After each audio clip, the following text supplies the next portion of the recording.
सादगी के साथ मनाया गया राज्य स्थापना दिवस। उत्तराखंड राज्य स्थापना दिवस गैरसैंण भराड़ीसैंण में सादगी के साथ मनाया गया। मुख्यमंत्री पुष्कर सिंह धामी ने कार्यक्रम की शिरकत करते हुए राज्य के अमर शहीदों, राज्य आंदोलनकारियों और हाल ही में अल्मोड़ा बस दुर्घटना में मृतकों को श्रद्धांजलि अर्पित की। इस मौके पर मुख्यमंत्री ने राज्य निर्माण के 24 वर्षों की उपलब्धि पर चर्चा करते हुए प्रदेशवासियों को राज्य निर्माण की रजत जयंती की शुभारंभ पर बधाई दी।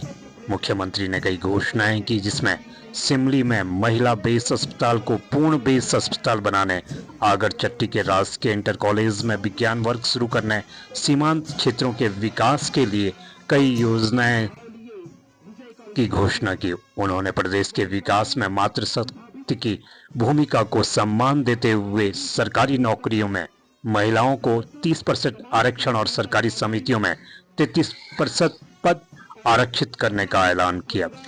विधानसभा परिषद में पुलिस और एनसीसी द्वारा परेड का आयोजन किया गया और विभिन्न विभागों द्वारा प्रदर्शनी और स्टॉल लगाए गए। मुख्यमंत्री ने स्टॉलों का निरीक्षण करते हुए 47 राज्य आंदोलनकारियों को शॉल भेंट कर सम्मानित किया। अपने संबोधन में मुख्यमंत्री ने कहा कि 21वीं सदी का तीसरा दशक प्रधानमंत्री नरेंद्र मोदी के अनुसार उत्तराखंड का दशक होगा। उन्होंने राज्य में विकास की गति तेज करने के लिए अल्पकालीन, मध्यकालीन और दीर्घकालीन योजनाओं का उल्लेख किया।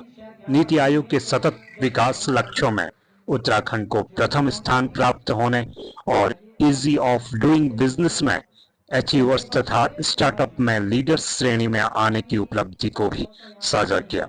मुख्यमंत्री ने बताया कि पिछले वर्ष राज्य की बेरोजगारी दर 4.4% की कमी आई है और रोजगार के नए अवसरों में तेजी से वृद्धि हुई है। उन्होंने केदारनाथ धाम में पुनर्निर्माण, बद्रीनाथ धाम में मास्टर प्लान, मानस खंड मंदिर माला मिशन और ऋषिकेश कर्णप्रयाग रेल परियोजना जैसे महत्वपूर्ण विकास कार्यों का भी जिक्र किया। साथ ही राज्य में नकल विरोधी कानून, कठोर धर्मांतरण विरोधी कानून और अतिक्रमण के विरुद्ध सख्त कदम उठाने की जानकारी दी। मुख्यमंत्री ने कहा कि 2025 तक उत्तराखंड को देश का अग्रणी राज्य बनाने का संकल्प है। जय जय उत्तराखंड।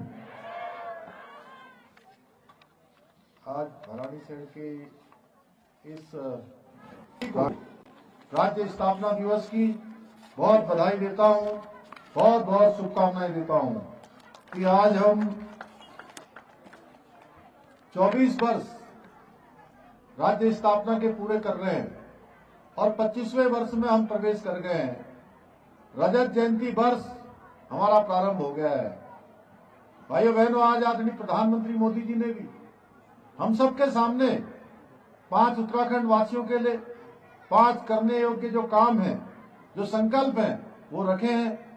कुल मिलाकर 9 काम 5 राज्यवासियों के लिए और 4 राज्य के बाहर से आने वाले हमारे तीर्थयात्री, श्रद्धालु, पर्यटन के क्षेत्र में काम करने वालों के लिए संदेश दिया है। मैं आदरणीय प्रधानमंत्री जी का भी धन्यवाद करता हूं भाइयों बहनों। और आज के इस अवसर पर आप सबको पता है, पिछले दिनों अल्मोड़ा जनपद के मरचूला में एक बहुत दुखद घटना घटित हुई, जिसमें हमारे बीच के 36 लोग हमारे बीच से दिवंगत हो गए।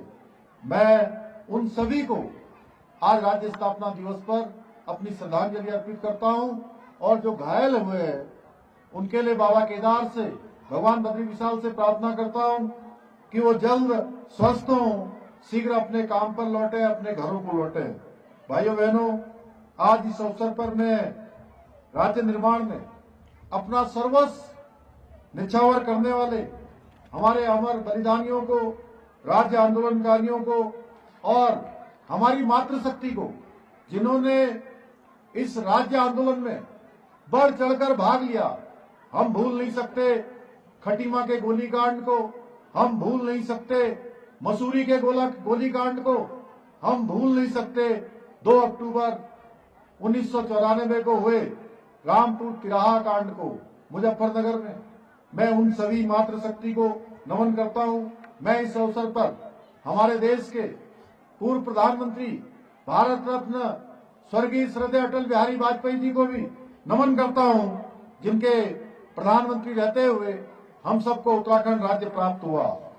और अटल जी ने उत्तराखंड गठन करने के साथ ही हमारे प्रदेश को अपने पैरों पर खड़ा होने लायक बनाने के उद्देश्य से उस समय 10 वर्षों का औद्योगिक पैकेज भी हमको दिया था और औद्योगिक विकास की नींव रखी थी।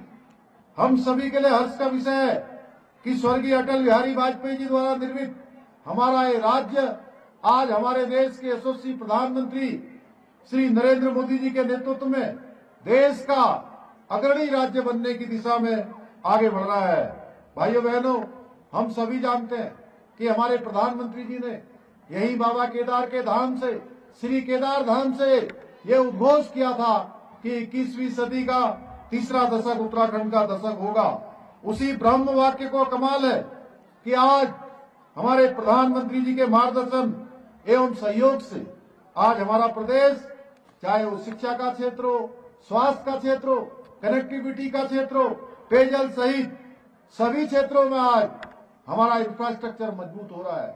अभी भाई अनिल नौटियाल जी बोल रहे थे कि गैरसैंण में पेयजल की योजना हो, चाहे सड़कों की बात हो, चाहे विद्यालयों की बात हो या अस्पतालों की बात हो, तेजी से उस दिशा में आज काम हो रहा है। आज उत्तराखंड देश का पहला ऐसा राज्य है जहां जीडीपी की तरह ही जीईपी यानी ग्रॉस इन्वायरमेंट प्रोडक्ट का इंडेक्स तैयार करके जल, जंगल और जमीन, पर्वतों के पर्यावरणीय योगदान का आकलन किया जा रहा है। भाइयों बहनों, हम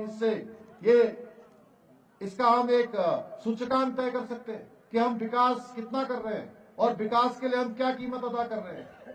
इस सब में हमारा क्या योगदान होगा।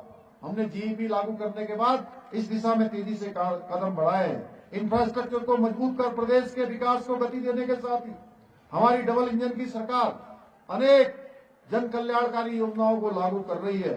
चाहे आज महालक्ष्मी किट योजना हो, लखपति दीदी योजना हो, आयुष्मान भारत योजना हो, वृद्धावस्था पेंशन योजना हो या 3 सिलेंडर गैस रिफिल योजना हो, अटल आवास योजना हो और होम स्टे योजना जैसी अनेक योजनाएं आज हमारे प्रदेश के लोगों के जीवन स्तर को बेहतर बनाने का काम कर रही है।